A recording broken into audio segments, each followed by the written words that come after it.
Hello friends, welcome my YouTube channel. मैं संपत सिंह। आज आपके लिए जो टॉपिक लेके आया हूँ वो है हमारा मंगोलिज्म। क्या है? मंगोलिज्म। तो आज हम मंगोलिज्म के बारे में जानेंगे। मंगोलिज्म क्या है, इसके क्या लक्षण हैं, क्या कारण है, इन सब के बारे में हम डिटेल से जानेंगे इस वीडियो में। तो चलो शुरू करते हैं आज का वीडियो मंगोलिज्म के बारे में। तो पहली बात आती है, वो आती है कि इसे डाउन सिंड्रोम भी कहते हैं। तो चाहे मंगोलिज्म कह दो चाहे डाउन सिंड्रोम कह दो, एक ही बात है। तो इसे डाउन सिंड्रोम भी कहा जाता है या इसे कहते हैं। नेक्स्ट बात हम करना चाहें यहाँ, तो वो होती है हमारी कि ये जो विकृति है या जो ये असामान्यता है वो किसके कारण होती है। ये एक ऑटोसोमल असामान्यता होती है। कैसी होती है? ऑटोसोमल असामान्यता होती है। अब ये ऑटोसोमल असामान्यता का मतलब क्या है कि मनुष्य के अंदर 46 गुणसूत्र पाए जाते हैं। इन 46 गुणसूत्रों को दो प्रकार से बांटा गया है। वो कौन कौन से? एक तो होते हैं लिंग गुणसूत्र, जो लिंग का निर्धारण करते हैं, और दूसरे होते हैं अलिंग गुणसूत्र, जो लिंग का निर्धारण नहीं करते और अन्य काम करते हैं। तो लिंग और अलिंग गुणसूत्रों के रूप में बांटा गया है। अगर इन गुणसूत्रों में चाहे लिंग गुणसूत्र हो चाहे अलिंग गुणसूत्र हो, अगर इन गुणसूत्रों में या तो अधिकता हो जाए या कमी हो जाए, अगर ऐसा होता है तो जो बच्चा होगा वो कुछ असामान्यता लिए हुए पैदा होगा, कुछ विकृतियों के साथ पैदा होगा, जिनको हम सिंड्रोम के नाम से जानते हैं। तो उन्हीं में से ये एक प्रॉब्लम है।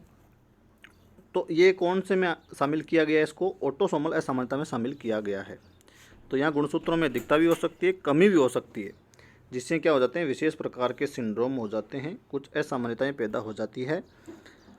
तो यहाँ ये जो विकृति है वो ऑटोसोमल असामान्यताएं हैं, यानी कहने का मतलब ये ऑटोसोम्स के कारण होती है। ऑटोसोम्स का मतलब यहाँ है दैहिक गुणसूत्र, जिनको आप क्या कह सकते हो, अलिंगी या अलिंग गुणसूत्र या क्रोमोसोम कह सकते हो। तो ये होने वाली जो समस्या है वो ऑटोसोमल असामान्यता है, यानी ये दैहिक गुणसूत्र यानी आपके अलिंग या अलिंगी गुणसूत्र, जिनको ऑटोसोम्स भी कहते हैं, उनके कारण होने वाली ये प्रॉब्लम है, इसीलिए इसको ऑटोसोमल असामान्यता कहते हैं। थोड़ा विस्तार से जानना चाहेंगे तो मनुष्य के अंदर आपको पता है 23 जोड़े गुणसूत्र पाए जाते हैं, चाहे स्त्री हो चाहे पुरुष हो। मनुष्य के अंदर 23 जोड़े गुणसूत्र होते हैं, और अगर हम संख्या की बात करें तो वो होते हैं 46 क्रोमोसोम्स, यानी 46 गुणसूत्र पाए जाते हैं। इन 46 गुणसूत्रों में से 44 गुणसूत्र ऐसे होते हैं जो पुरुष और स्त्री दोनों में क्या होते हैं, समान प्रकार के होते हैं, यानी कोई बदलाव उनमें नहीं होता है, एकदम सेम टू सेम होते हैं। इन्हीं 44 गुणसूत्रों को क्या कहते हैं? हम क्या कहते हैं? इन्हीं को क्या कहते हैं?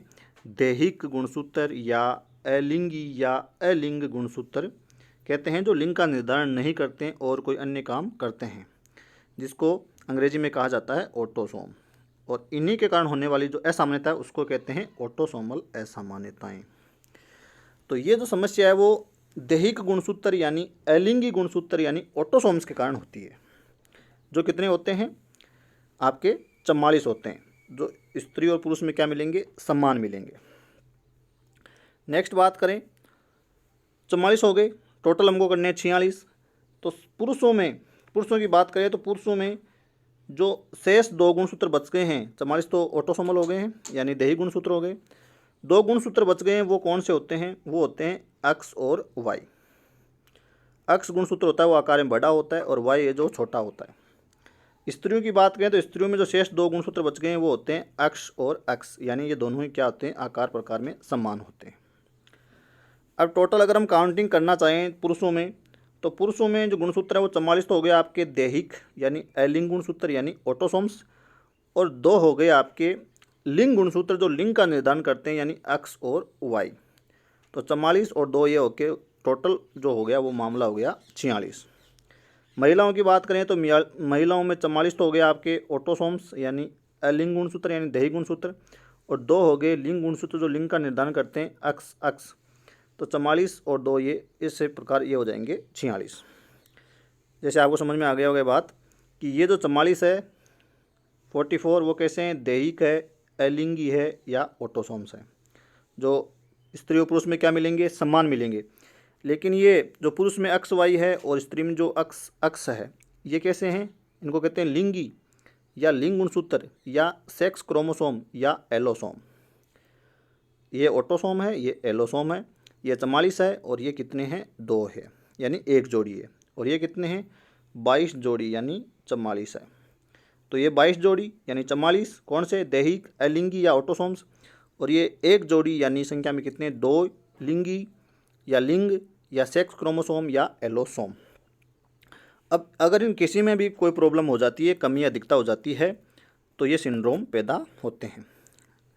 हमारा जो टॉपिक उस पर आते हैं, मंगोलिज्म एक गुणसूत्रीय विकृति है, हमको पता चल गया है, जिसमें जो बच्चा होता है वो असामान्य हो जाता है, यानी किसी न किसी प्रॉब्लम से ग्रसित हो जाता है जन्म से ही। इस असामान्यता का पता लैंगडन डाउन ने 1866 में लगाया था। इसी के नाम पर इसको क्या कहा जाता है, डाउन सिंड्रोम भी कहा जाता है मंगोलिज्म को। तो लैंगडन जो वैज्ञानिक है, उन्होंने 1864 में इसका पता लगाया और उन्हीं के सम्मान में इसका नाम डाउन सिंड्रोम भी रख दिया गया है। नेक्स्ट बात करें तो इन बच्चों को मंगोल बच्चे भी कहा जाता है। नेक्स्ट बात करें तो डाउन सिंड्रोम यानी मंगोलिज्म से पीड़ित जो व्यक्ति होता है उसमें कितने गुणसूत्र होते हैं, 47 होते हैं। यानी यहाँ गुणसूत्रों की क्या हो गई, अधिकता हो गई।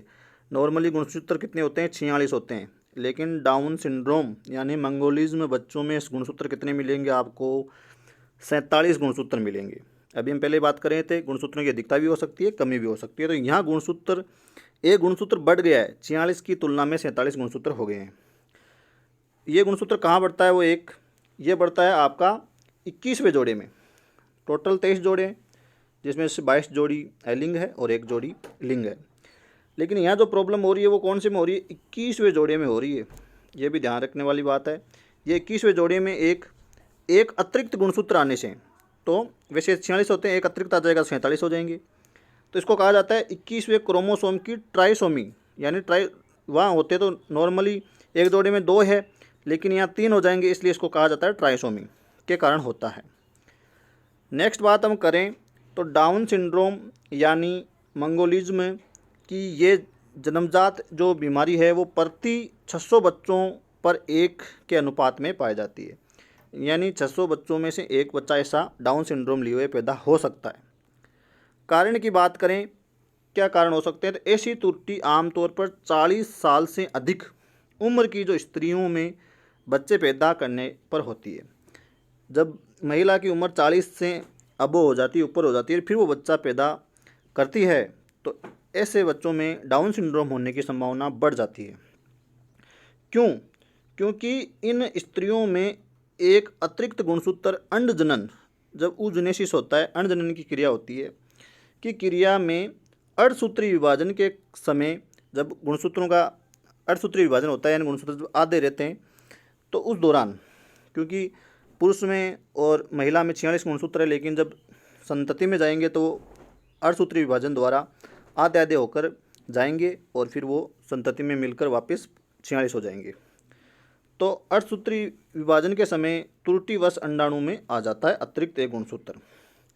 तो अब अंडाणु है वो 23 गुणसूत्रों के साथ नहीं है। अब अंडाणु कितने गुणसूत्रों के साथ है, 24 गुणसूत्रों के साथ है। अर्धसूत्री विभाजन हुआ तो गुणसूत्र आधे हो गए, 23 होने चाहिए, लेकिन यहाँ 24 हो गए हैं।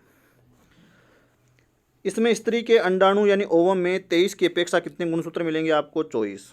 लेकिन पुरुष तो सामान्य ही है। पिता की बात करें तो उसमें तो अर्धसूत्री विभाजन द्वारा जो 46 गुणसूत्र थे वो अर्धसूत्री विभाजन द्वारा कितने रह गए, 23, जो शुक्राणु के अंदर है। और माता में जब अंडजनन की क्रिया हुई तो होने तो कायदे से 23 चाहिए, लेकिन यहाँ एक अतिरिक्त गुणसूत्र आ जाता है और अंडाणु में कितने हो जाते हैं, 24। जब शुक्राणु और अंडाणु का मिलन होता है तो अगर 23 है तो वो संतति में आपके 46 हो जाएंगे, लेकिन यहाँ मामला गड़बड़ा गया है। यहाँ 23 शुक्राणु में है जो पिता से मिले हैं और 24 अंडाणु में है जो माता से मिले हैं, और टोटल हो गए हैं 47 जो बच्चे में गए हैं, और वो बच्चा आपका डाउन सिंड्रोम से ग्रसित हो गया है, मंगोलिज्म हो गया है। बच्चे के लक्षण आप देखना चाहो तो बच्चा आपको कैसा दिखेगा, तो बच्चे का जो कपाल है वो चौड़ा होता है, गर्दन क्या होती है, छोटी होती है, हाथ उनके चपटे होते हैं और अंगुलियां बोतरी होती है। बच्चे का मुंह हमेशा क्या रहता है, खुला हुआ रहता है, और निचला जो होंठ है वो नीचे लटका हुआ रहता है, और जीभ भी है वो बाहर की तरफ निकली रहती है। और जो बुद्धि होती है वो अल्प विकसित होती है। बुद्धि के मामले में बहुत ही मामला ख़राब होता है। तो ये है आपका क्या, डाउन सिंड्रोम यानी मंगोलिज्म, जिसमें कितने गुणसूत्र हो जाते हैं, 47 हो जाते हैं। और ये 21वें गुणसूत्र की ट्राइसोमी है, जो अंडाणु यानी माता के कारण होने वाली प्रॉब्लम है, और एक ऑटोसोमल विकृति है। धन्यवाद।